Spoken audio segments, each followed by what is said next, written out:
To make a basic donut, I'll be using 225 grams of flour, 25 grams of castor sugar, 25 grams of fat, 15 grams of fresh yeast, half an egg, a pinch of salt and 115 ml of milk.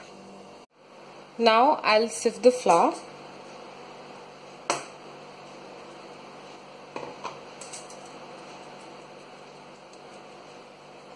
After I've sifted in the flour, I'm going to add in the butter and just rub it in till it's combined properly and no lumps are left. After mixing in the butter, I made a base out of the flour. Now I'm going to add both the yeast solution and the sugar and salt solution.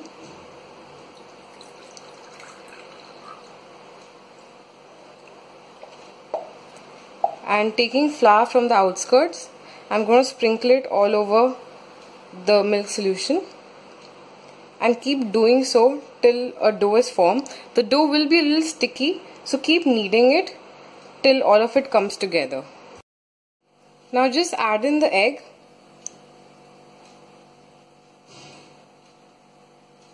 and knead it in properly. You can see that the dough is really soft. So now I'm just going to round it up into a ball and put it in a greased bowl and cover it with a wet muslin cloth and let it ferment in a preheated oven at 100 degrees centigrade till it doubles up in volume.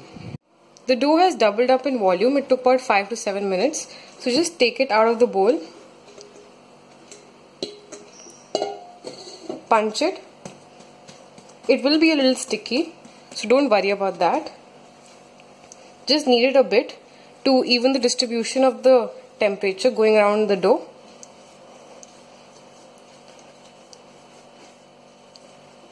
And roll it into a ball.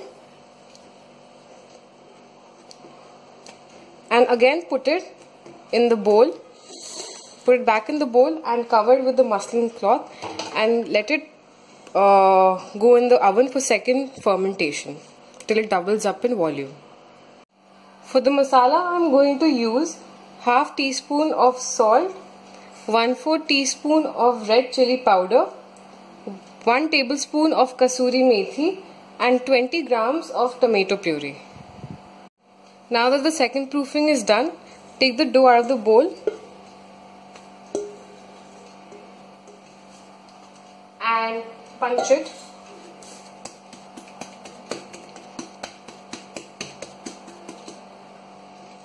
It will be a little sticky, so that's alright. So just knead it a bit.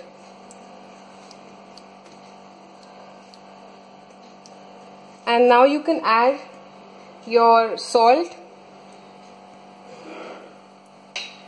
the chili powder, the Kasoori Methi, and after you mix it in, then add the tomato puree and mix it in properly.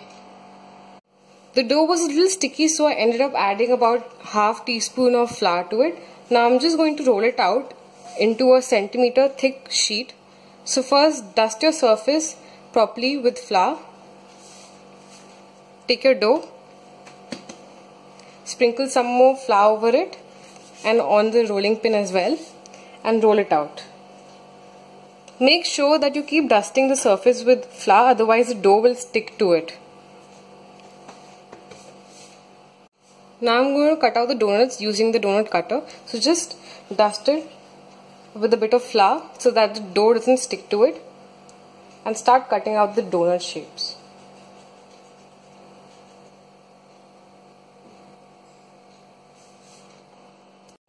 I've put the donuts on a tray dusted with flour.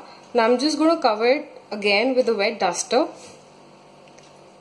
and it goes back in the oven for final proofing for about 5 to 10 minutes till they rise up. After the donuts have doubled up in volume, I heated some oil in a pan. Now I'm just going to gently put in a donut in the front.